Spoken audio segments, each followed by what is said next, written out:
Olá!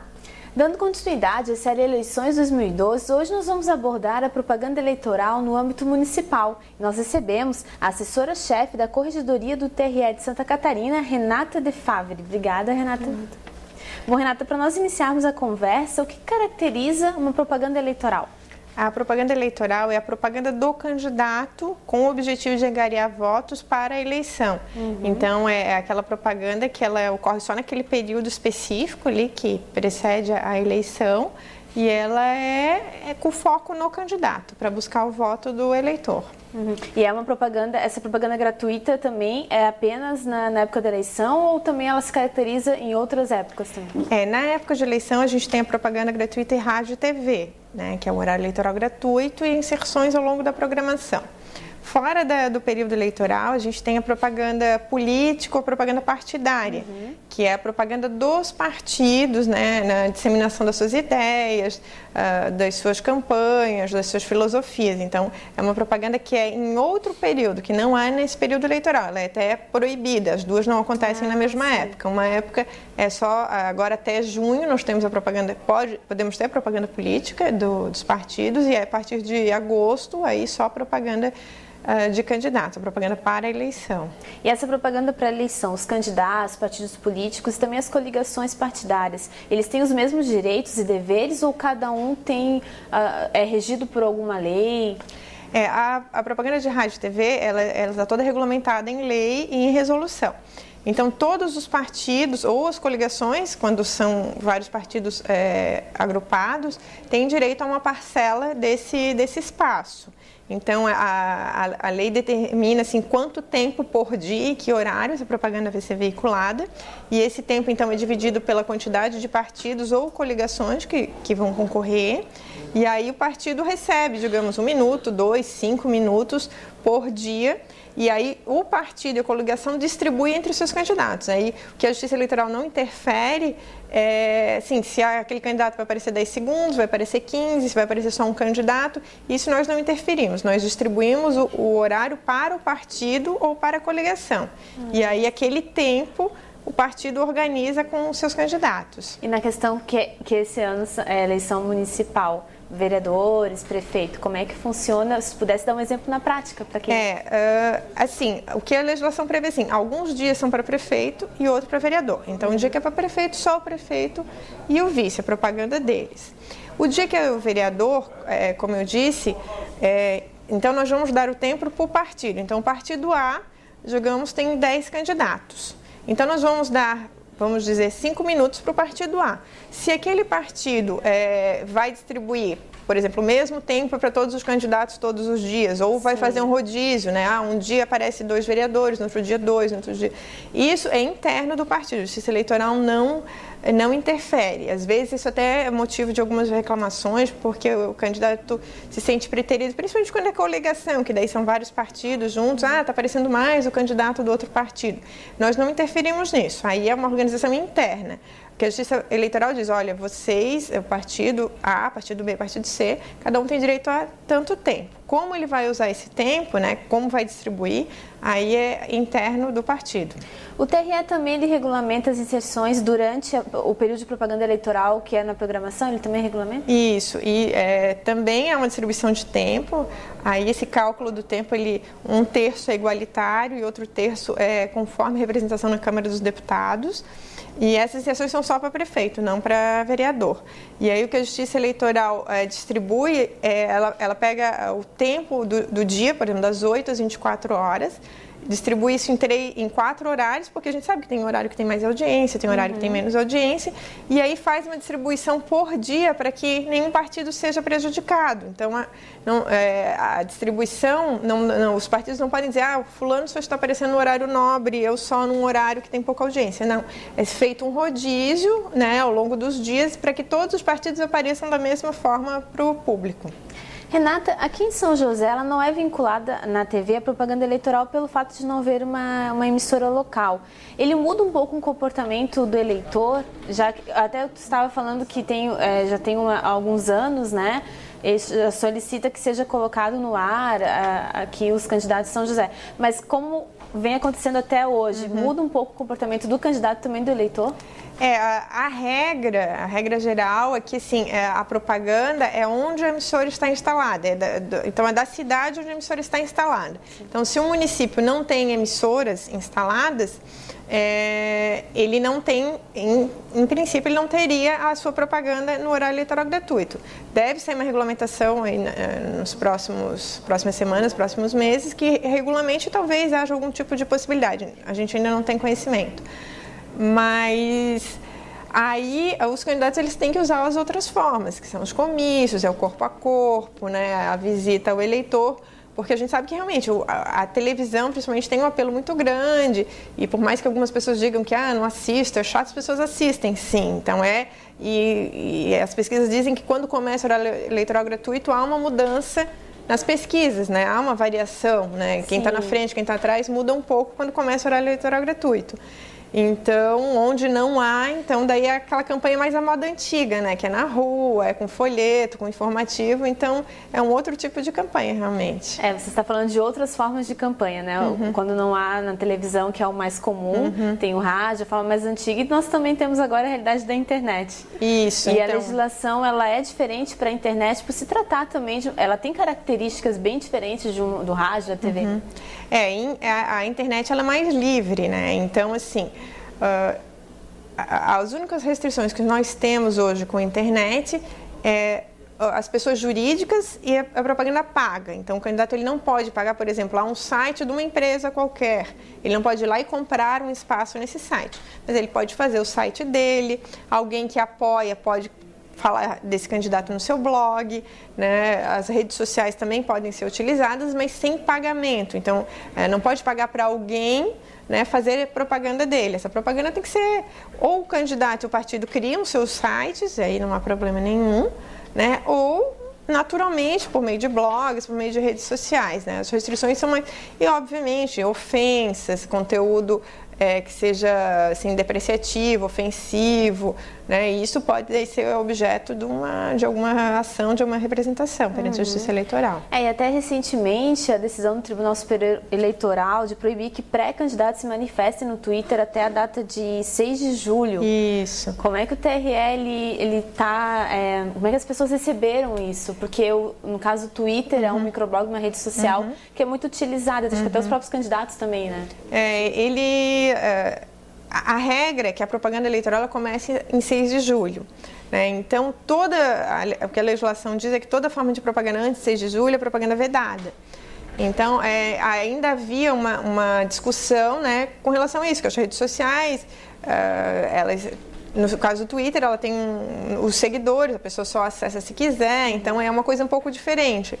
Mas, nesse caso específico, é uma decisão do Tribunal Superior Eleitoral. O Tribunal Superior Eleitoral diz que também em rede social se aplica esse prazo de 6 de julho. Então, também para a internet o prazo é 6 de julho para propaganda. E isso ainda vamos ver como, por enquanto aqui em Santa Catarina não temos nenhuma denúncia, nenhum problema com relação a isso. Esse foi um caso na eleição presidencial. Então, por enquanto, não tivemos nenhum problema com relação a isso aqui em Santa Catarina. Então, já existia esse tipo de ação em outras, na TV, na rádio, a única coisa que agora foi para o Twitter. Essa é a questão que está sendo colocada? Isso, assim, a regra geral já dizia, propaganda só a partir de 6 de julho. Mas houve esse caso concreto, uma situação específica, em que se questionou, não, mas o Twitter é uma rede fechada, só para quem quer que tenha acesso. Então, isso que estava sendo discutido, pelo fato de ser mais fechado, limitado às pessoas que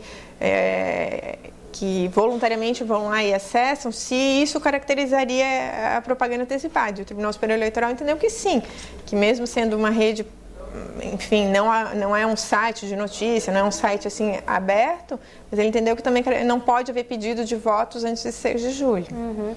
Esse prazo antes de 6 de julho, quem já é candidato e vai participar das eleições, quais são os cuidados que ele tem que ter? Tanto no legislativo, também no executivo. A propaganda mesmo, porque assim, o registro de candidatura ele ocorre só em 5 de julho. Então, até 5 de julho, para a Justiça Eleitoral, não há candidatos formalmente. Eles são pré-candidatos. Em junho são feitas as convenções, aí sim são definidos, mas oficialmente só chega para a Justiça Eleitoral em 5 de julho, até 5 de julho. né? Então, com isso, é 6 de julho é que começa a campanha, quando oficialmente estão registrados os nomes dos candidatos. Então, antes disso, até se pode falar, e como a imprensa fala, enfim, pré-candidato pode falar, né, quem é que pretende ser candidato e tal, mas não pode se fazer campanha. Olha, eu vou ser candidato, votem em mim, eu sou o melhor. Então, essa campanha aberta não pode, ainda não pode ser feita, mas pode haver discussão de ideias, pode se discutir quem é o pré-candidato, quem não é, isso não há problema. O problema é a campanha mesmo, que é 6 de julho. E após essa data, Renata, após 6 de julho, como é que seria a postura ideal desses candidatos que vão novamente tentar o tempo? Aí nós temos várias formas de propaganda, há uma legislação e que é bem detalhada até do que pode e o que não pode. Tem algumas questões que tinham dúvidas, mas a cada eleição as coisas vão se aprimorando, evoluindo e as coisas vão se definindo melhor. Então o candidato pode fazer comício, ele pode usar carro de som, ele pode distribuir folheto, ele pode colocar placas em bens particulares até 4 metros quadrados, né, um tamanho limitado. Aí vai ter a propaganda de rádio e TV, tem internet, tem o corpo a corpo, a caminhada. Então, todas essas formas estão previstas em legislação, né? Tem algumas regras com relação ao horário, locais, mas de modo geral, né, a campanha mesmo se inicia a partir de 6 de julho. A propaganda em rádio e TV um pouquinho mais tarde, que é só em agosto, né? Até porque pela necessidade de fazer uma série de preparativos para começar a campanha em rádio e TV. Mas a partir de 6 de julho, aí, essas formas todas são permitidas com algumas restrições que está previsto em lei. Sim. E essa questão dos direitos de resposta, que é muito comum na propaganda eleitoral na TV e no rádio. Na internet, como é que funciona? A previsão, né, formal que também possa ocorrer. Então, digamos que a pessoa tem um site, um blog, coloque uma informação lá que é inverídica, que é incorreta. Ou uma denúncia, o candidato tal fez isso, fez aquilo e aquilo não é verdadeiro. Então, aí esse candidato ou a pessoa que se sentiu prejudicada vai à Justiça Eleitoral, ingressa com uma representação e se ela comprovar que realmente aquela informação era falsa ou que é ofensiva, ela adquire o direito de responder àquela ofensa, de esclarecer, né, o que aconteceu. Então, por exemplo, se for no rádio e na TV, um candidato foi lá e falou, não, porque o candidato do partido oponente disse isso ou fez aquilo. E o candidato, não, eu não fiz, isso não é verdade. Então, ele vai à Justiça Eleitoral, comprova isso e ele ganha o direito de ir no espaço do seu concorrente, da pessoa que fez a ofensa, esclarecer, né? Dizer o que aconteceu. Não ofender o outro, mas ir lá esclarecer qual é a verdade mesmo dos fatos. Isso é muito comum mesmo, para a Justiça Eleitoral é um processo muito crítico, porque ele tem que ser muito rápido, né? Então, assim, são prazos de 48, 72 horas, a situação tem que estar resolvida, porque senão a gente sabe que rádio e TV as coisas se perdem no tempo. Sim. Então, se alguém disseminar uma informação falsa, se isso não for rapidamente corrigido, acaba perdendo sentido, né? Aquilo se espalha e o estrago está feito. E como é que é a análise da Justiça Eleitoral nesses casos? Quando a pessoa ingressa, ela tem que trazer as provas, né? Porque senão se faz audiência, nada, né? Tem que ser tudo muito rápido. Então, a pessoa que ingressa, que se sente ofendida, ela já tem que trazer, quando ela entra com a ação, a prova daquilo, né? Por que ela se sente ofendida ou por que ela se sente... por que aquela informação é falsa. E no momento que ela ingressa, ela já diz o que ela quer dizer em resposta. Porque a Justiça Eleitoral já aprecia, porque às vezes, se você deixar muito livre, a resposta acaba gerando um outro direito de resposta e isso não tem fim. Então, já vem, aí se notifica a outra parte vai dizer, não, mas é verdade que eu estou dizendo, isso e aquilo, e o juiz decide em seguida. Bom, Renata, eu estou falando nisso, a questão do eleitor, que muitas vezes ele não gosta de propaganda eleitoral, não gosta de assistir, não tem interesse. Mas qual é o papel do eleitor? O que ele pode tirar de melhor desse direito que ele tem de conhecer melhor, que ele vai conhecer melhor o candidato, seu plano de governo, o próprio partido? O que ele pode tirar de melhor desse período da propaganda eleitoral? Me parece assim, que hoje a internet é uma grande ferramenta, apesar de a gente saber que circula muita informação que não é verdade, que é inverídica, mas ela permite se debater e se ter acesso a mais informações, porque o rádio e a TV a informação é muito rápida, né? Às vezes o candidato só aparece, meu nome é fulano, tal, vote em mim, acabou. Não tem muito como ir atrás de mais informações. Mas hoje com a internet, a pessoa pode buscar qual é a história desse candidato, por exemplo, se ele já exercia um cargo político, o que ele fez? Quais eram as ideias? Ele apresentou algum projeto enquanto ele foi vereador, enquanto ele foi... se ele foi prefeito, o que ele fez enquanto foi prefeito? Teve alguma irregularidade no mandato dele? Não teve?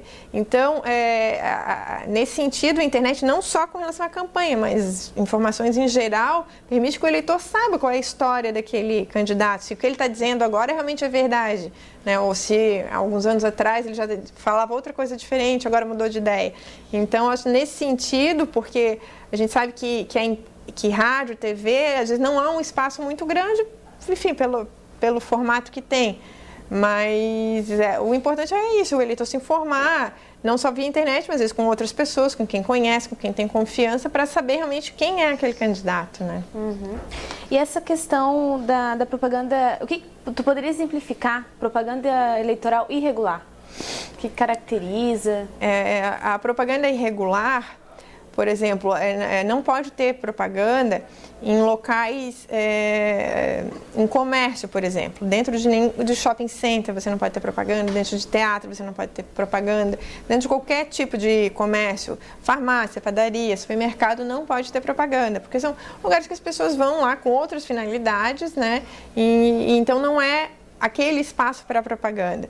Então, dentro de igreja não pode ter propaganda, nenhum templo religioso você não pode ter propaganda, dentro de hospital, dentro de posto de saúde. Então, esses locais públicos, de amplo acesso ao público, não pode ter propaganda, nenhuma espécie, nem distribuição de folheto, nem cartaz, nada. Você pode ter na sua casa, né, um cartaz do seu candidato dentro da sua casa, do seu terreno. Que é muito comum também, né? E que é comum e a legislação permite tendo 4 metros quadrados. Que a legislação não permite o outdoor, que há alguns anos era permitido e de alguns anos para cá foi proibido, então a internet não pode mais ser utilizada, o outdoor. A propaganda paga em rádio e TV, então não pode o candidato ir lá e comprar um espaço na rádio. Publicitário? Um publicitário para fazer propaganda só naquele horário. Né? E assim, tem algumas regras com relação ao conteúdo da propaganda, o que tem que constar no folheto, por exemplo, sempre tem que constar quem é o vice, o nome do vice sempre tem que aparecer, tem que constar quem é o partido, quem é a coligação, qual é a tiragem do folheto, no jornal, por exemplo. No jornal é permitida a propaganda paga, no jornal impresso, mas tem uma limitação de tamanho, né? Tem que aparecer qual é o valor daquela publicidade. Então, conforme o tipo de propaganda tem uma limitação diferente, uma regra diferente, né? Uhum. E as penalidades para quem infringir essas regras, Renata? Em regra, a penalidade é multa, né? E que varia muito conforme o tipo de propaganda e conforme o veículo. Então, se essa infração foi com relação a um cartaz, pode variar de R$2.000 a R$8.000. Agora, se é uma propaganda em rádio, TV, em jornal, pode ser muito mais caro, pode chegar a R$100.000, conforme o tipo de propaganda. Então, isso, em regra geral, multa. Mas, assim, se for uma coisa muito excessiva, conforme as características, isso ainda pode gerar um tipo de ação, daí uma ação um pouco mais complexa, que pode gerar até a cassação do registro desse candidato, em situações mais extremas. Assim, se realmente for um abuso muito grande, isso pode caracterizar um abuso de poder econômico ou um uso indevido dos meios de comunicação social, pode gerar até a cassação do próprio candidato. Essas outras formas também de propaganda política, tu citou, o outdoor não é mais permitido, mas também é muito comum nas ruas as plaquinhas. E também é muito comum as pessoas acharem que é uma poluição visual e depois que termina o prazo, fica né, sujando. Como é que o TSE ele resolve esse problema na questão? Tem alguma multa, alguma penalidade? Sim, essa questão das placas, ela também nós já tivemos uma evolução, porque antes a gente tinha placa em poste, né, enfim, pela cidade inteira, nas ruas, né, e era muito complicado porque realmente às vezes mexia em fio, causava até problemas de eletricidade, enfim. Agora é só dentro do próprio terreno, né, do particular. Aí é uma coisa um pouco mais complicada. A legislação diz que a pessoa tem que tirar em 30 dias. E a partir daí, o que vale é a legislação do município. Ah, sim. Então, assim, a Justiça Eleitoral passou o prazo, esse prazo da eleição, sai fora da jurisdição da Justiça Eleitoral. Então, a prefeitura que vai dizer, olha, por exemplo, nós temos um centro histórico e não podemos ter placas, a publicidade no centro histórico. Então, a prefeitura vai lá e é a legislação da prefeitura que passa a valer. Né? Então, é dessa forma que funciona depois da eleição. Certo. Bom, Renata, nós estamos chegando ao final dessa conversa. Eu gostaria que tu pudesse falar sobre os prazos, para quem está nos assistindo também ficar por dentro. Quando é que inicia e quando é que termina, até quando pode ser feita a propaganda. Se tu pudesse resumir para a gente essa questão dos prazos. Varia um pouquinho conforme o tipo de propaganda. Então, assim, os principais prazos para os candidatos, em junho nós temos as convenções, né, em que os partidos se reúnem e escolhem os candidatos. Então, a partir de 6 de julho, em tese, o candidato pode começar a sua campanha, mas ele também tem que observar a questão de arrecadação de recursos, tal, porque ele não pode começar a gastar sem observar as restrições de registro de contas de arrecadação. Aí, a propaganda em rádio e TV começa em 21 de agosto só. E vai até 4 de outubro, porque esse ano a eleição é 7 de outubro. E aí, as outras formas de propaganda, algumas se encerram, a eleição é no domingo, né? Algumas se encerram no sábado, outras se encerram na sexta e outras até na quinta. Então, conforme a espécie de propaganda, ela vai, vamos dizer, vai reduzindo até o dia da eleição. E o dia da eleição, então, a gente não pode ter nenhum tipo de propaganda. No sábado, a gente ainda pode ter uma caminhada, ainda pode ter distribuição de folhetos, né? Mas, por exemplo, o comício já termina antes. Então, conforme o tipo de propaganda, ali naquela semana que antecede a eleição, cada dia vai havendo uma restrição até a gente chegar ao dia da eleição. Até tu comentou agora sobre essa questão que não pode haver nenhuma propaganda no dia da eleição, da votação. E a distribuição dos santinhos, a famosa boca de urna, Isso é irregular? É totalmente irregular. Qualquer distribuição de santinho no dia da eleição... e na verdade, assim, daí não é só multa, é crime. Então, se for pego alguém distribuindo material de propaganda no dia da eleição, ele pode ser preso em flagrante. Certo. Bom, tem alguma mensagem que o TSE queira passar? Algum recado também para quem está nos assistindo, para o eleitor que nos assiste?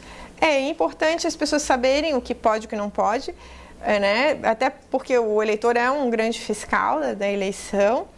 E principalmente os candidatos, as pessoas que estão interessadas, porque ainda tem muita gente que ainda, principalmente vereador, que às vezes é a primeira campanha, às vezes é a porta de entrada na política.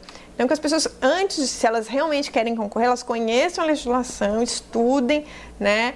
Porque há algumas penalidades muito altas, né? E às vezes a gente sabe que isso acaba desestabilizando a campanha e às vezes até a vida particular do próprio candidato por conta de uma irregularidade que às vezes ele não tem conhecimento que existia. Então é bom que as pessoas se informem mesmo, né? Tem o site da Justiça Eleitoral à disposição. Daqui a pouco nós vamos começar a distribuir manuais também. Tem uma cartilha também no site? Sim, tem. E a cartilha de propaganda que vai sair agora é uma edição revisada, então a informação é só as pessoas irem atrás mesmo. Certo, bom, nós agradecemos a tua presença, Renata, e também todas essas questões que nós conversamos hoje. Tá bom, obrigada. Bom, você acompanhou a nossa conversa com a Renata De Favre, que ela é assessora-chefe de corregedoria do TRE de Santa Catarina, sobre propaganda eleitoral. Continue acompanhando a programação da TV Câmara São José e também a série Eleições 2012.